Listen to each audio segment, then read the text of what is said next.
actually, yes. I was factual. Yeah. It was like five or 10 page factual recitation of everything she pled guilty to. It's like, guys, what are you doing?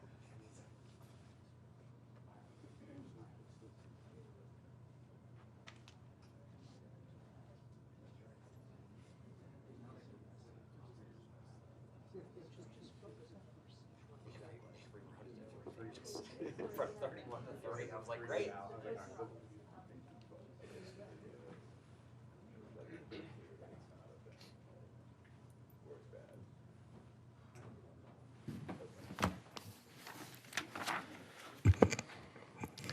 Good morning. President Trump signed the Epstein Files Transparency Act into law on November 19th, 2025, directing the Department of Justice to produce all documents, files, records, videos, and images related to the investigations and prosecutions of Jeffrey Epstein and Ghislaine Maxwell. I'm here today to talk about the department's compliance with its production obligations under the Act. Around, I think right now, and continuing throughout the day-to-day, as the indexing and uploading completes, we are producing responsive materials under the Act. We are also releasing today a letter we are transmitting to Congress and various internal protocols associated with our review. I want to take a moment to thank the professionals at the Department of Justice who met twice daily, sometimes more, for the last 75 days to get to where we are today. The leadership teams from the Office of the Attorney General, from the Deputy Attorney General's Office, the Associate Attorney General's Office, the Criminal Division, the National Security Division, the FBI, the Southern District of Florida, the Southern District of New York, and the Northern District of New York all gave up many hours every single day on top of their other, of course, full-time obligations to fulfill the President Trump's promise of transparency to the American people. I also want to thank the more than 500 lawyers and professionals across all those divisions that I just mentioned and others who worked long days, nights, weekends, Christmas, New Year's Eve, New Year's Day, nights, weekends, and holidays to complete this production. These highly trained reviewers spend their careers putting bad guys in jail and effectuating the mission of the department. And to a person, they work tirelessly to protect victims and comply with the Act since its passage. So thank you to all of them. Today, we are producing more than 3 million pages, including more than 2,000 videos and 180,000 images. In total, that means that the department produced approximately 3.5 million pages in compliance with the Act. Just a quick note about the videos and images. The 2,000 videos and 180,000 images are not all videos and images taken by Mr. Epstein or someone around him. They include large quantities of commercial pornography and images that were seized from Epstein's devices, but which he did not take or that someone around him did not take.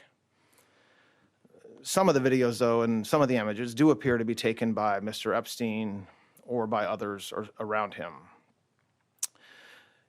Now, I want to talk for a few minutes about the department's document identification and review protocols.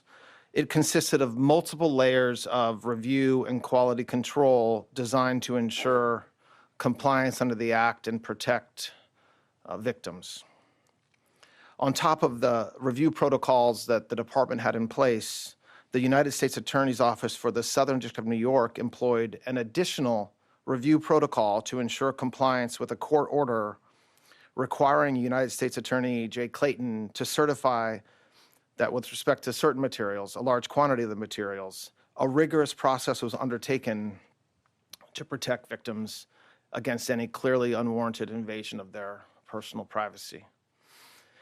The department's collection effort resulted in more than 6 million pages being identified as potentially responsive, including department and FBI emails, interview summaries, images, videos, and various other materials collected and generated during the various investigations and prosecutions that the Act covered.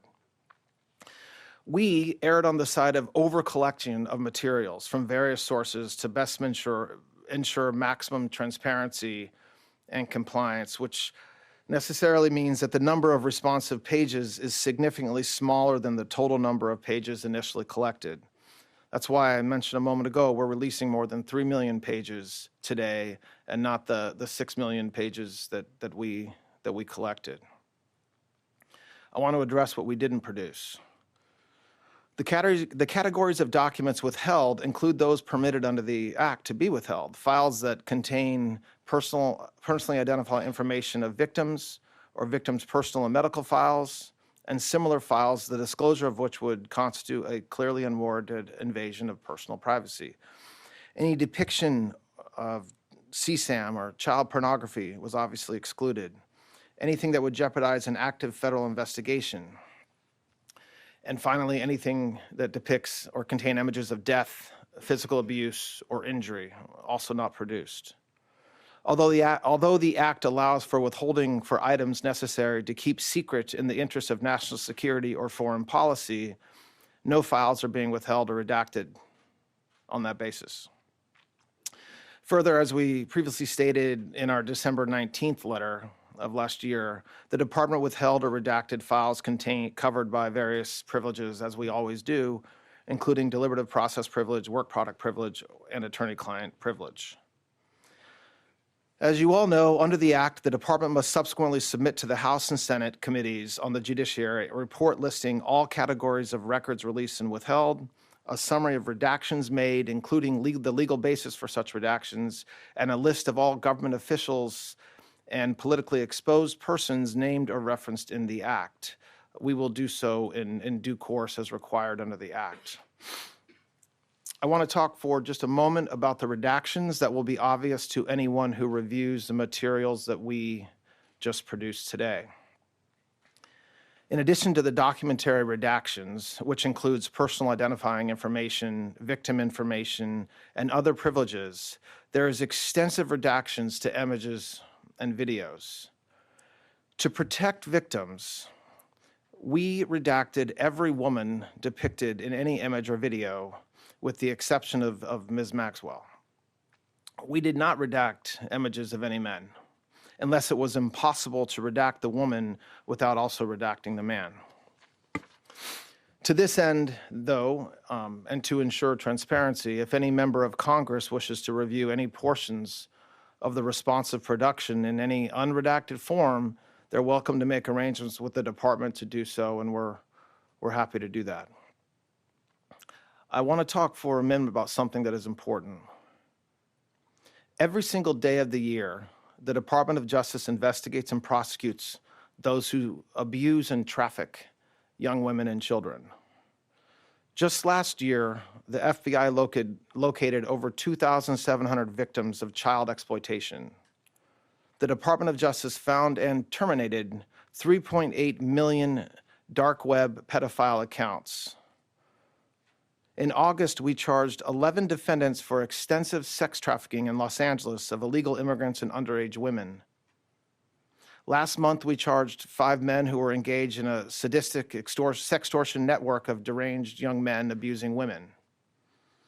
Over the past several months, last summer and into the fall, we executed Operation Restore Justice, rescuing 205 child victims and arresting 293 offenders. I point this out because I take umbrage at the suggestion, which is totally false, that the Attorney General or this department does not take child exploitation or sex trafficking seriously, or that we somehow do not want to protect victims. We do. There are some select members of Congress and some in the public eye, including those most critical of our efforts at full transparency under the Act, who remain silent as to all the work that we have done and continue to do every day in this space, while quickly pointing a finger at the Attorney General or this department because we were careful in our review of millions of pages of documents over the past 2 months. The Attorney General, the Director of the FBI, and our partners throughout this administration work hard every single day to protect the most vulnerable among us. With the production of this magnitude, mistakes are inevitable. We, of course, want to immediately correct any redaction errors that our team may have made, and so the department has established an email inbox for victims to reach us directly to correct redactions and any concerns when appropriate. That's been in existence since December, and we've been doing that since then. Finally, a very small portion of the documents collected pursuant to the Act include materials that a law firm produced to the SDNY in 2019 pursuant to a grand jury subpoena. This was during the criminal investigation of Ms. Maxwell. We determined it would be prudent to seek an order from the court in the Southern District of New York seeking production of these materials subject to the protective order in that civil lawsuit. To that end, the department has filed that motion with the appropriate judge in the SDNY, and if that motion is granted, we'll release those materials with appropriate redactions immediately. Today's release marks the end of a very comprehensive document identification and review process to ensure transparency to the American people and compliance with the Act. The department has engaged in an unprecedented and extensive effort to do so. After submitting the final report to Congress as required under the Act and publishing the written justifications for redactions in the Federal Register, the department's obligations under the Act will be completed.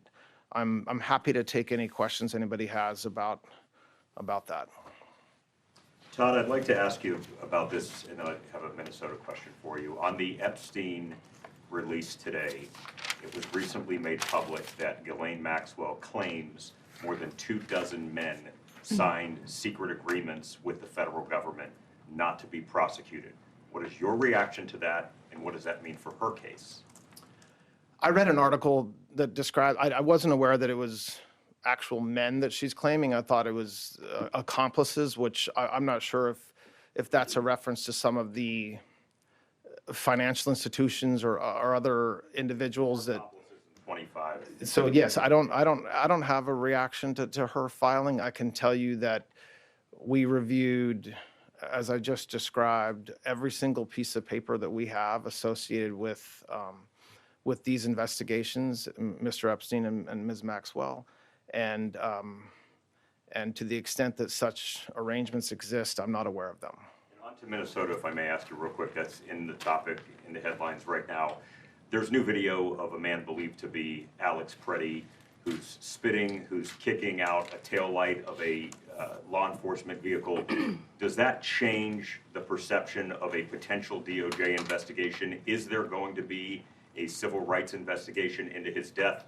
Where does that land now that video's out? Then I have a quick follow-up on that. I don't think a single video should change any perception the Department of Justice may or may not have about that tragic occurrence last Saturday. We've said repeatedly over the past week that, of course, this is something that we're investigating, and we are. That's what we would always do in circumstances like this. And so there's an investigation that's ongoing, which I'm not going to talk about. But just look, the problem is an initial reaction to a particular video, one or another. You're talking about one that happened apparently some days ahead of last Saturday. It's an investigation. So an investigation necessarily means just that. It means talking to witnesses. It means looking at documentary evidence, sending subpoenas if you have to. And the Department of Justice Civil Rights Division has the best experts in the world at this. They've been doing it for decades. And so I expect that investigation will proceed with those parameters in mind. Are you looking at a nexus of left-wing groups? This DOJ said that that's something that you guys were concerned about. Are you following money? Are you looking at a potential that all of this may be related somewhere? I mean, yes. Thank you, Mr. Deputy Attorney General. You said in your remarks that you've withheld some documents because of ongoing investigations.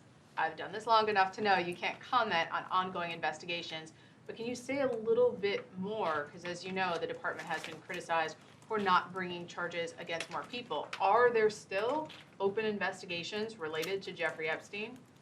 So what I was laying out in my comments is the statutory what the statute talks about what we can withhold and the reasons we can withhold it.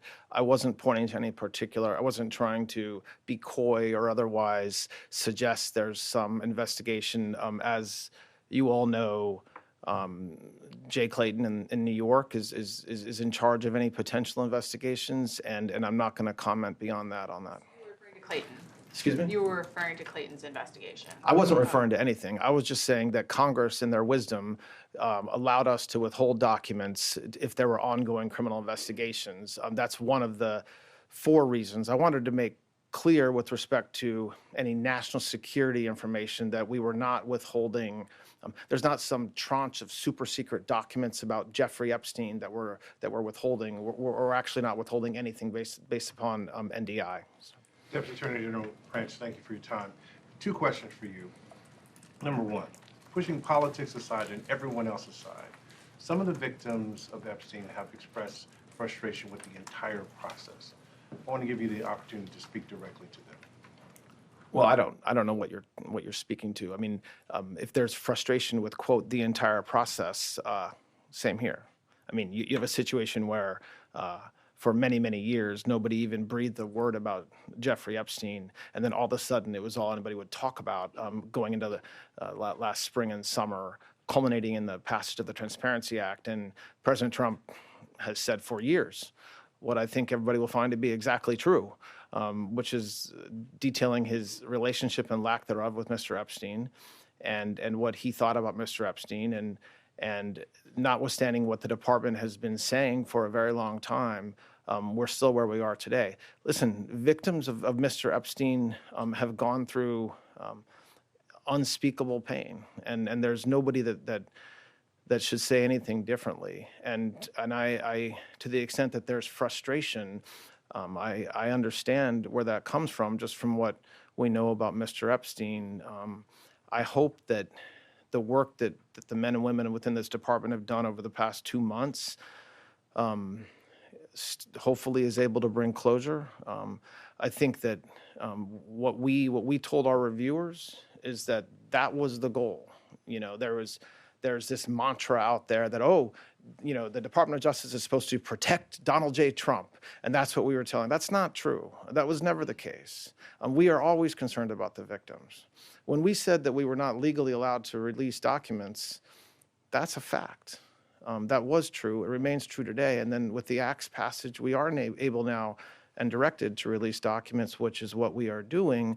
But so hopefully some of those frustrations are now eased. Listen, any victim that wants to speak with the department has done so. Hopefully, if not, they should. The prosecutors from this case in New York have given hundreds, if not thousands, of hours to working with victims, and that's what we do every day, and that's what we did in this case as well. So, very quickly, can you assure the American public that President Trump, like every other prominent person whose name came up in relation to the Epstein files, that all documents, photos, and anything relevant to him connected to the case are being released? I mean, yes, I can assure that we complied with the statute, we complied with the Act, and there is no, we did not protect President Trump, we didn't protect or not protect anybody. I mean, I think that there's a hunger or a thirst for information that I do not think will be satisfied by the review of these documents. And there's nothing I can do about that. But President Trump, of all the people in Washington, D.C. and around this country that have said for years the same consistent message about Jeffrey Epstein is President Trump. And so there's not been a change of course or anything, and certainly his direction to the American people and the Department of his direction to the Department of Justice was to be as transparent, release the files, be as transparent as we can, and that's exactly what we did. I want to clarify your remarks on the Alex Preddy killing. Are you saying that the Justice Department has opened a civil rights investigation into his death? Yes. Yeah, I mean, look, and I know there's been a lot of discussion among the media around that, but just think about what that means. All that means is that DHS, as the Secretary has said, is conducting an investigation, as they should and as they do every time there's a tragic event like this. And the FBI, in their role, which is a separate role from DHS, is also looking into it and conducting an investigation. And that's not, that shouldn't be treated as making news. It's just, we've said that for a week, and it remains as true today as it was last Sunday when I said it. Two questions for you, one on topic and one Speak separate. up a little bit. Yeah, two questions for you, one on topic and one separate. On topic, do you have any information that you could just share, because 3 million documents is a lot for people who are watching this at home? Are there any new names or new people, public people in positions of power who your department found in these filings? I don't have anything to share about what's new or not new, and no, I don't have anything to share about that. And to follow up on that, do you have a reaction to the arrest of Don Lemon overnight? Do I have a reaction to what? To Don Lemon's arrest overnight? Do I have a reaction to it? I don't know what that means. What are you looking for me to do? Jump up and down? No, I don't have a reaction to it. I don't know that the charges are unsealed yet. So no, I can't. I'm not going to comment on that. Thank you. You said this is the end of the Epstein, of your review of the Epstein files. So just to clarify, is the public going to learn the identities of the men who abused the girls with the information that you're releasing? And if not, why not? And then I have a quick follow-up. I mean, you just baked in an assumption into your question that I have never said and I don't know to be true. Is the public going to learn about men that abuse these girls? Like, what does that mean? I mean, I don't understand what that means.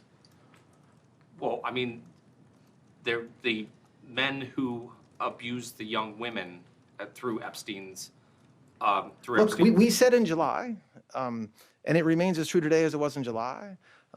If we had information, we meaning the Department of Justice, about men who abused women, we would prosecute them, right? We talked about the work that we're doing. That's why I said that.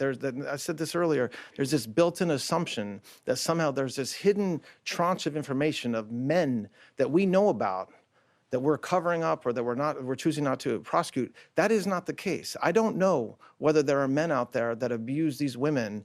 If we learn about information and evidence that allows us to prosecute them, you better believe we will. But I don't think that the public or you all are going to uncover men within the Epstein files that abuse women, unfortunately.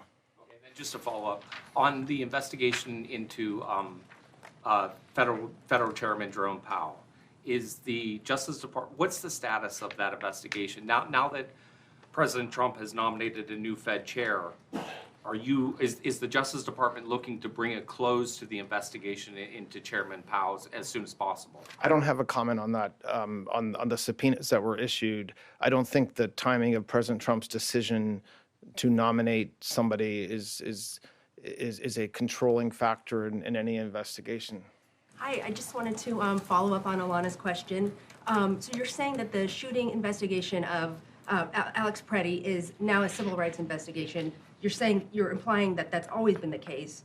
Can you also say what about the shooting of Renee Good? I mean, why not is that a civil rights investigation? I didn't say it was always the case. I said it's the same thing that we said as of last Sunday, as with respect to last weekend. There are thousands, unfortunately, of law enforcement events every year where somebody is shot.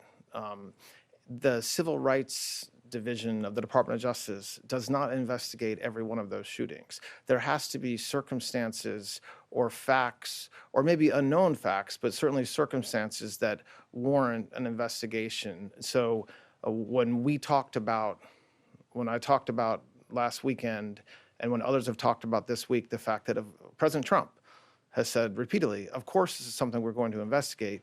That's what I meant about what we're doing. It doesn't mean that every time that there's a federal officer-related shooting, that's something civil rights takes up. It depends on the circumstances. Follow up on that.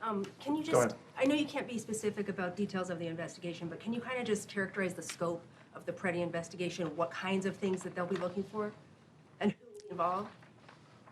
Well, I mean, it's an investigation, so what do we think we're looking at? We're looking at everything that would shed light on what happened that day and in the days and weeks leading up to what happened, and that's like any investigation that the Department of Justice and the FBI does every day. It means we're looking at videos, talking to witnesses, trying to understand what happened. I mean, you're talking about an incredibly tragic morning, and then trying to unwind and investigate that it takes a lot of time. I'm not going to prejudice what they're doing or not doing by laying any markers, but I expect that the folks that are doing this are the most experienced in this space and are doing that. Yeah, so to follow up on that, how would a civil rights investigation work with DHS taking the lead, which is what was said over the weekend? And are prosecutors in Minnesota, I mean, who is involved in this? We know that there's a lot of frustration within the department, both in Minnesota and the Civil Rights Division, that they feel they are not being brought in and they are the experts here. So just to follow up, how would this work with DHS taking the lead, and who is from DOJ involved in this investigation? I don't think that, look, I think anytime every single federal agency, including DHS, has a process that they use when there's something like this that happens, an internal review, investigation, however you want to call it. That's what DHS was doing, as they do every single time something like this happened. There was nothing unique to these facts. There might have been outsized focus on it because of what happened, but DHS was doing an investigation. I don't know that will stop. I don't expect that investigation to stop because we're investigating, and of course we're coordinating with them. We're not working against them, but there's I suppose potentially separate goals or potential goals in the two investigations. I mean, DHS is conducting an investigation, and then the FBI conducts an investigation. It's not as if one goes one way and one goes the other, but they are their own investigations. Very clearly said on Sunday that HSI is leading the investigation. He did not want to overstep and say anything. Was that not true anymore, or was that true at the time? I don't think it's fair to say whether it's true anymore, okay? And I don't think it's also, I don't want to say who's lead or not lead. I don't even really know what that means in the course of an investigation. The FBI is investigating. They are for sure coordinating with Secretary Noem and her folks as well. And I expect DHS is also continuing their investigation to some extent. And there's outsized folks on this. This happens, like I said, thousands of times a year. And it is tragic every single time it happens. And it's tragic this time like it's tragic every other time. And so there is a process that has to be allowed to play out internally with these law enforcement organizations and certainly with the FBI as well to allow this investigation to go on. You've talked about the expectations surrounding the Epstein files. Do you agree that the DOJ itself, senior officials at the DOJ, played up those expectations for the first half of this year? I'm just sort of trying to understand what responsibility does the Justice Department have for the criticism that has come over the handling of the Epstein files? I'm not commenting on criticism. People can criticize all they want. My point was just to make plain that when it comes to what we've been doing the past 2 months and why we weren't able to complete the review of over 6 million pages. Okay, so you're talking about 2 Eiffel Towers, okay, of pages in 30 days in a way that made sure we complied with the act, right? So the act had multiple requirements. Get it done in 30 days, and you better not release any victim information.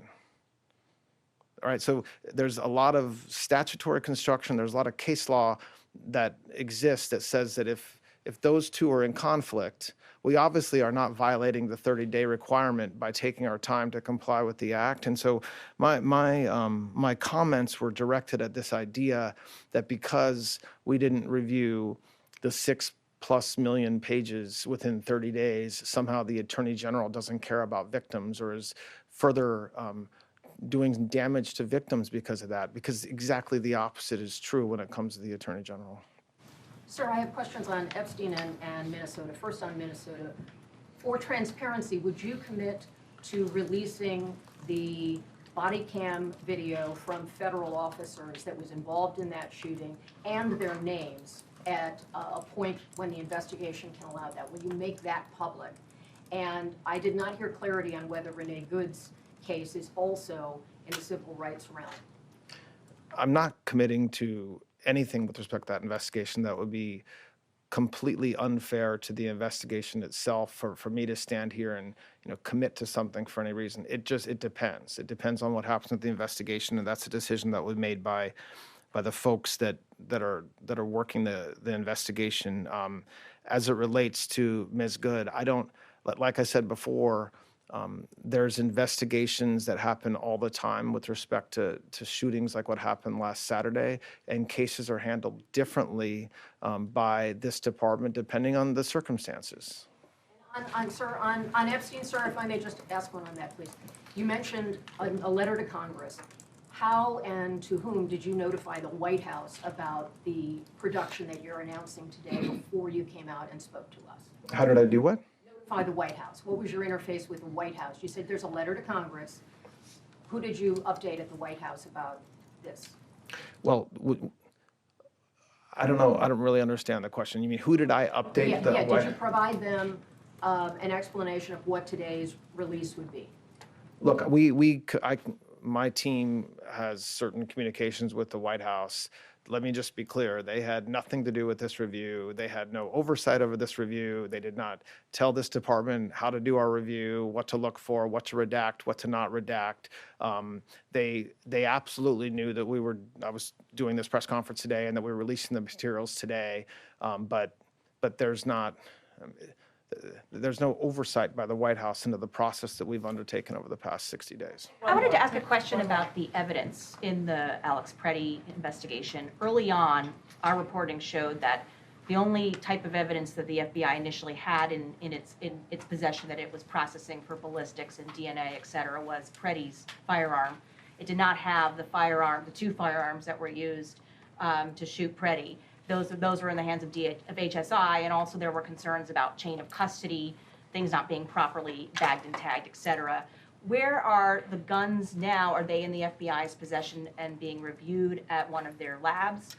And who has the phone that Preddy was using and filming? And is that going to be reviewed by the FBI? I don't know. I don't have an answer to those questions. Look, I think that Secretary Noem is been clear with the American people, but also with the Department of Justice that we're doing this together. We're coordinating, and so I'm not following in the weeds about who actually has possession of the firearms that were discharged. Would that be something the FBI would need in order to conduct a thorough investigation into this is obviously a color of law case? When I said I didn't know, I wasn't being critical of the question. I was just simply saying I don't know. On the Fulton County seizure of ballots, local officials there, election officials say those materials were set to become public by February 9th and that the Justice Department could have simply asked for them. Why was it necessary to conduct a search warrant? And do you expect the affidavit in that search warrant matter to become public anytime soon? Or do you have any comment or explanation as to why that was necessary? Listen, I'm not going to comment on. It's a criminal investigation. I will not comment on it. I will say that it should be no surprise to anybody in this room or anybody watching that election integrity is extraordinarily important to this administration, always has been and always will be. And so the fact that President Trump and this administration are investigating to make sure that, are investigating issues around elections to make sure that we do have completely fair and appropriate elections should not be surprising, but I can't comment on any criminal investigations. Yeah. To follow up on that, regarding Fulton County, can you explain Tulsi Gabbard's role in Can you just speak DOJ up a little bit, activity? please? Could you please explain Tulsi Gabbard's role in DOJ activity regarding the Fulton County search? What do you mean her role? It was reported that She happened to be present in Atlanta. I mean, yes, I saw the same photos you did. I mean, she doesn't work for the Department of Justice or the FBI. She's an extraordinarily important part of this administration. This administration coordinates everything we do as a group. And so I think her presence shouldn't be, there shouldn't be questioned. Of course, I mean, that's a big part of her job. And so the fact that she was present in Atlanta that day, is something that shouldn't surprise anybody. Sean Maxwell. All right, just two more. Go ahead. Just following up on that, so are you saying that Gabbard's appearance in that area had nothing to do with the Justice Department action? I most certainly did not say that. No, I did not say that. I said that exactly the opposite. I said this administration works closely together in all kinds of different areas, and so I'm not sure if they're surprised at that the administration is working together on things like election integrity. But if there is surprise, let me unequivocally state, we are working together as an administration on election integrity type issues. And so that's all I can say about that. All right, one more. Can you clarify who at the Justice Department is involved in the Preddy investigation? Is it the Civil Rights Division? Is it the U.S. Attorney's Office in Minnesota? So I want to be careful about, I want to choose words carefully about involved.